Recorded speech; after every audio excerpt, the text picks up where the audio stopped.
Yo guys, and as you can tell by the thumbnail and the title of this video, I am back with another review. And this time it is last night's Monday Night Raw. I gave last night's Monday Night Raw a 3 out of 5 because I don't know what it was about last night's Raw, but literally like an hour in I was like ready to just turn it off. It was so slow. Like when it started to pick up again and it started to get alright, it got really boring again. It was just, I don't know. I don't know if everyone else is feeling like that when it comes to Raw last night, but literally the only good things last night about Raw is the women's fatal 4-way for the Queen of the Ring, the men's fatal 4-way for the King of the Ring, and then Becky and Becky and Bayley, their segment. Other than that, last night's Raw was just blah and just it was just so boring. I honestly don't know what happened with last night's Raw. It just felt like nobody wanted to work last night. I don't know. I just felt like everyone had enough, pretty much. But yeah, we kicked off last night's Raw. I'm pretty sure it started. Did it start? Oh no, it started with a segment, I think, actually. Oh, it started with Liv Morgan and Dominic Mysterio, and then ESI got involved, yeah. But the first thing that I want to talk about when it comes to last night's Raw, and there isn't much. It might seem like much. It might seem like I'm going to be talking about a lot, but from here to here is about the same segment. So yeah, there's not that much that I wrote down when it comes to last night's Raw. But we kicked off. Well, we didn't kick off with this match, but the first thing I'm going to talk about is the match between Stephanie Booker, Ivy Nile, Raquel Rodriguez, and Asuka, which was Asuka's first match back last night. And I said in my SmackDown review yesterday, which feels weird saying that because SmackDown was like 4 days ago now, well 5 days ago now, that I definitely saw Stephanie Booker winning. Hang on, let me open my curtains a little bit more because it keeps going that blue weird colour. Hang on.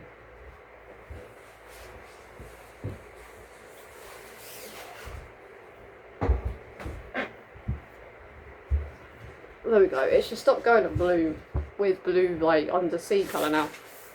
Yeah, I said in my SmackDown review that I 100% saw Stephanie Booker winning. Like 100%. Like I thought it was going to be Jade Cargill versus Stephanie Booker in the finals of the Queen of the Ring, because it wouldn't make it as obvious who's going to win it if it was between Jade Cargill and Stephanie Booker. Stephanie Booker. I don't know. Her name's really difficult to say. I don't know why she picked such a really difficult last name. But now that Asuka won last night, and it was like an incredible fatal 4-way, by the way, like absolutely incredible. But now that Asuka's won it, I can definitely see like Asuka going all the way to the finals, and then Jade Cargill wins now. Like I just kind of feel like the winners have made it way too obvious that Jade Cargill is winning this whole thing. So that's the only like negative I have to say about Asuka winning is like, don't get me wrong, Asuka had a brilliant showing last night considering she hasn't had a wrestling match on live TV in a very, very, very long time.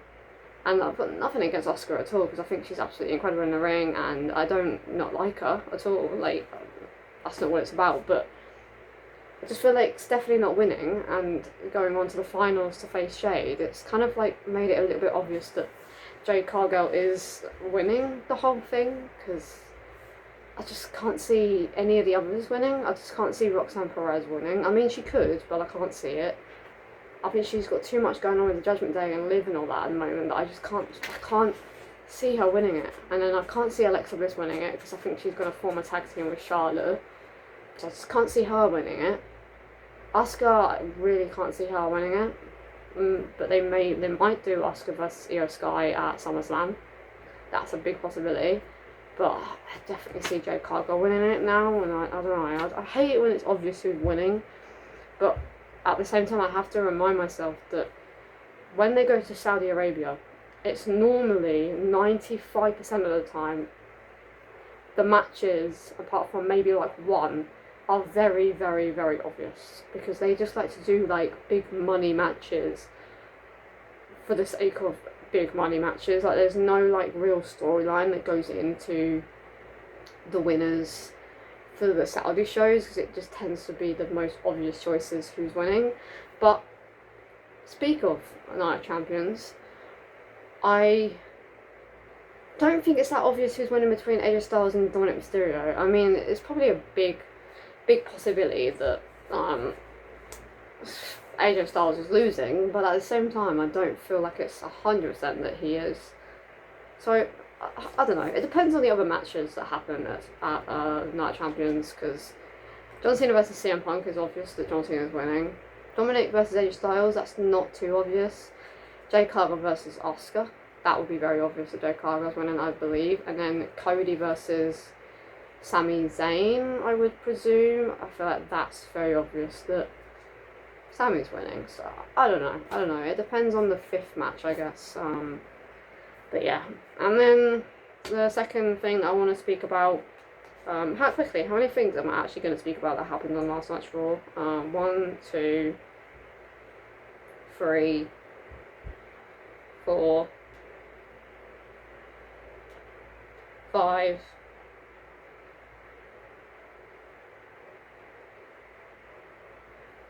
7 or 8. So it's not that much. Yeah, the next thing that unfortunately happened on last night's Raw was Goldberg had a in-ring promo to celebrate that he is World Heavyweight Champion again, and called out... Yeah, who did he call out? Oh, Seth Rollins.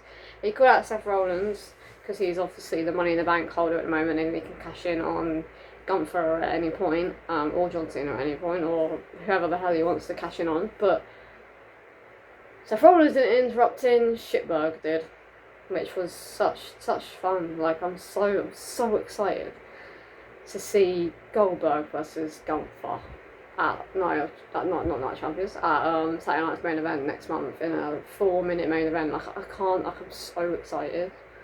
Like, guys, can you not see how excited I am? Like, I'm so hyped for this that I can't believe it's happening. So boring already. Like, I can't stand Goldberg. He's just, he injures people. He's got no moveset, and he's just terrible in the ring, and he can't have a proper match, and it makes him so boring to watch. Like, don't get me wrong, like, his in-ring promo wise, he's not like horrible. I wouldn't say he's great on the mic, but I wouldn't say he's like horrible on the mic. I'd say it's pretty decent, and his entrance is pretty decent. But other than that, it's just so boring to watch in the ring. Like, all he has is the jackhammer, that's even what it's called, and the spear, and a suplex. That's it. He can't do anything else. It's just beyond boring to watch Goldberg matches. Like, there's nothing memorable in Goldberg's career when it comes to matches that have been good matches. Like, there's been memorable moments of his career when it comes to bad matches he's had, like, say for example, the match with Undertaker, the match with William Regal, like, but that's it. Like, there's not really much to speak about when we say, oh, Goldberg had an incredible match with this person. There's literally nobody. Like, I can't think of anyone. Like, maybe Brock Lesnar. Did he have a rivalry with Brock Lesnar at one point? I'm pretty sure he did, and that was like early on in his career, and that was, I guess, pretty decent of a match. But he's just so beyond boring in the ring, and now he's going up against Gunther, who's absolutely incredible in the ring and just an incredible worker, and he's gonna have to work with Goldberg in the ring. Like, I don't know. It's just, I knew it was going to be Goldberg versus Gunther at Saturday Night's main event. I knew they weren't going to do it at Night of Champions, because obviously Saturday Night main event is not that long away. It's literally, what, I think it's 3 weeks away on Saturday. I think it's 3 weeks away on Saturday. So they haven't got a lot of time to build up for the next PLE. So they're literally like making storylines for that PLE before we've even had Night of Champions. But yeah, I'm just considering how bad Saturday night's main event was, the one we just had. This one's going to be absolutely terrible, like fucking awful. I don't know, like I just, I'm bored of the feud already, and it's not even happened yet properly. I'm already bored of Gunther. I mean, not Gunther, Goldberg. But yeah. And then I did put on here the JD McDonough and AJ Styles match, but I've already spoken about that, because the only reason I included it in the Raw review is because I wanted to speak about the fact that AJ Styles is gonna face Dominic Mysterio at Night of Champions for the Intercontinental Championship, but we've already kind of spoken about that. But yeah, I don't know. I'm not going to say my prediction for Saturday Night Main Event, because I'll obviously do a prediction video next week, but I'm not 100% sure on who's winning. Yeah, I don't know. I really don't know who's going to win between AJ Styles and Dominic Mysterio. Like, I don't know. That's annoying, because Dominic Mysterio hasn't had the title for very long, but it's been a very boring title run. And then, I can see Finn Balor being the one to take it off Dominic Mysterio, not AJ Styles. So, I don't know. I guess we'll have to wait and see, but I don't think it's 100% obvious that Dominic Mysterio is winning, but I do think it's more obvious than it's not. I don't know. I'll be back in a second, guys. Sorry, I had to do something quickly. And then we had the fantastic, amazing segment with Becky Lynch and Bayley. I am beyond hyped for their match for the Women's Intercontinental Championship next week. I cannot wait to see Bayley versus Becky Lynch next week. I hope it's a really good match, because their in-ring promos with one another last night was absolutely incredible, like from both of them. One wasn't better than the other. I really enjoyed it last night. Really enjoyed it. Becky Lynch pretty much said that Bayley does everything for the fans, which she does. Obviously she didn't at one point because she was a heel with Damage Control, but 90% of the time Bayley does do everything for the fans. And Becky Lynch did do things for the fans, but they turned on her, and started obviously calling her Becky Hogan, not respecting her for all the hard work that she's done. So she turned her back on the fans, and yeah, she pretty much said that Bayley has the fans back, no matter what, and taken her out, healed and made her stronger. So pretty much when she took out Becky Lynch last week, it made her feel healed and stronger. And no, sorry, when Becky Lynch took her out at WrestleMania, the night before WrestleMania, it made her heal and come back even stronger, because of what obviously happened with Becky Lynch, taking her out before her moment at WrestleMania, and then Becky Lynch was saying to Bayley, they all cheered me when I came out, and so they clearly didn't care that you weren't the one to be partnered up with Lara Valkyria to face Liv and Raquel at WWE at WrestleMania for the WWE Tag Team Championships. I did find it quite hilarious though that she came out wearing a Chicago Bears full-on gear when they were in Green Bay. Obviously their team is Green Bay Packers, and she came out wearing Chicago Bears. I found that absolutely hilarious. Yeah, that's pretty much what I got gathered from the in-ring promo. I obviously didn't include everything because there was a lot said, but they were the main key points that I wanted to speak about.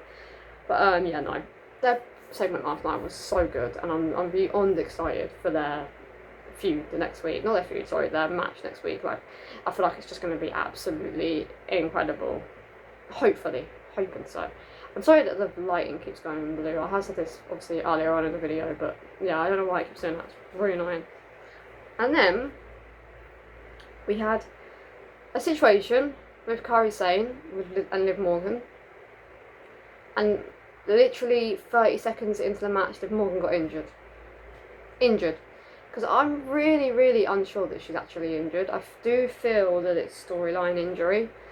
Like, I really, really do. I can't see her actually being injured from that. I just really can't. And the fact that they showed us like 7 times also makes me believe that it's not a real injury.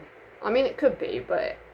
And she also posted, like, literally 10 minutes before I started filming this, she posted on her Instagram a picture of her, like, copying Sabrina Carpenter's.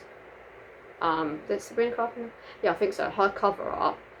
And picture of her with a Dirty Dom necklace. I really, really, really doubt that she's actually injured, because I feel like she would have posted something on her story to clarify that she's injured, but I don't see it.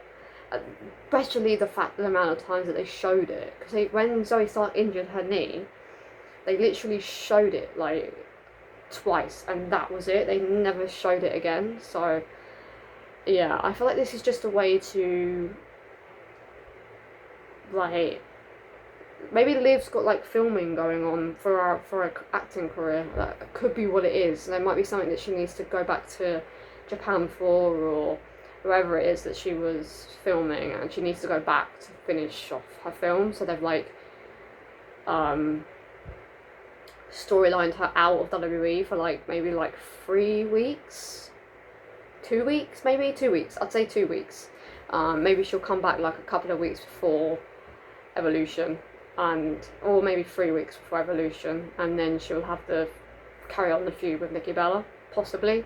I don't know, but I really doubt that she's actually injured, but I hope not, because she's literally like got this whole potential feud going on with Nikki Bella. She's got this whole situation going on with Judgment Day, this whole situation going on with Dom, this situation going on with Roxanne, this situation going on with Io. Like, she's got so many different storylines right now that they're very, very like high on her. So it's going to be absolutely gutting if she's actually injured. But I also don't think she is, because normally when Liv gets injured, she cries, because obviously she's gutted that she's injured, because she doesn't like to miss wrestling. So that also has made me believe that she's not actually injured, and I just think it's a storyline way to, storyline her out of WWE for a couple of weeks. But yeah, we've already spoken about the fact that on Raw next week we're getting Jade Cargill. Is it next week or this week? Oh no, hang on a minute. Yeah. Jade Cargill versus Roxanne Perez on Raw next week, and then Jey Uso versus Cody Rhodes on Raw next week. So yeah, we've already kind of spoken about that, because I do feel that it's obvious that Jade Cargill's winning her qualifying match next week against Roxanne Perez. And, well, I've already kind of spoiled it, but like, Cody Rhodes is facing Jey Uso next week, because obviously Jey Uso won the Fatal 4-Way last night for the King of the Ring. I mean, to be honest with you, I honestly do think it's actually 50-50 who's winning between Cody and Jey. Like, I'm not 100% sure that Cody's winning. I'm not 100% sure that Jay's going to win. But if I had to pick, I'm going to go Cody Rhodes. Because I feel like there's going to be lots of like chaos happening, and it's going to help Cody to win more than it will Jay. So yeah, I'm going to go Cody Rhodes, pick up the victory next Monday. Yeah, I'll go Cody Rhodes. I know I've already said who's won the Fatal 4-Way, but we did have the Fatal 4-Way obviously between Jey Uso, Rusev, Sheamus and Bronson Reed in the main event of Monday Night Raw last night, and it was absolutely incredible. Like, definitely my favourite Fatal 4-Way out of all the Fatal 4-Ways that we've done, because just the star power that was in that match and the brutality. Right, Rhea Ripley. No, she wasn't in the match. Yeah, the brutality that was in this match just made this match like so incredible to watch. Like, so enjoyable. But it was very chaotic towards the end, because obviously Braun Breaker got involved, and Sami Zayn got involved, and then LA Knight got involved to stop Bronson Reed from winning, because Bronson Reed was about to win. LA Knight stopped Bronson from winning by pushing him off the turnbuckle. That then gave Jey Uso the opportunity to win, which he did. And then Seth Rollins' music hit. I was like, we're going to end off the night with Jey Uso and Cody Rhodes stare down, which I knew it was going to happen, so I was like, alright, yeah. But Seth Rollins' music hit, and I was like, okay, this is a bit weird. It's like, Jey Uso isn't World Heavyweight Champion anymore, so what the hell are you doing out here? But then I was like, hang on a minute, Bronson's obviously just lost his fatal 4-way, and he was angry because LA Knight got involved, Sami Zayn got involved, so he just come out to, attack Jey Uso for causing Bronson to lose. And then Cody Rhodes' music hit, and then Cody and Seth had a stare down. I'm very, very, very suspicious onto what's going on with Seth and Cody, because obviously last week Seth whispered something into Cody's ear and then left, and then this week they just stared at each other and then Seth left. So that's very odd. It's very odd. Are we going to get that Plan B situation again? Are we? It's going to be a shocker that Cody Rhodes is the one to turn on Jey Uso or Sami Zayn or CM Punk or wherever that may be, and join Seth Rollins and Bronson and Bron Breakker. I don't know, because it's just a bit weird, their interaction, Seth and Cody's interaction especially, have been very weird over the last couple of weeks, so that was very suspicious. But yeah, and that's how we ended the show. Well, actually no, we ended the show with Seth leaving the ring, and then angry and fuming, and Bronson obviously angry, and Bron Breakker angry, and Paul Heyman was angry, and then we did actually finish the show with a Cody Rhodes and Jey Uso stare down, because they're gonna be facing one another next week in the semi-finals for the King of the Ring to go on to the finals at Saudi Arabia next Saturday. So yeah, and that was it. That's all that happened on Raw that I wanted to speak about. Obviously that's not all that happened, but that's all that I felt was worthy of speaking about, because I felt there was just not really anything to talk about on last night's Raw. Like I said, there was 8 things I spoke about then, there.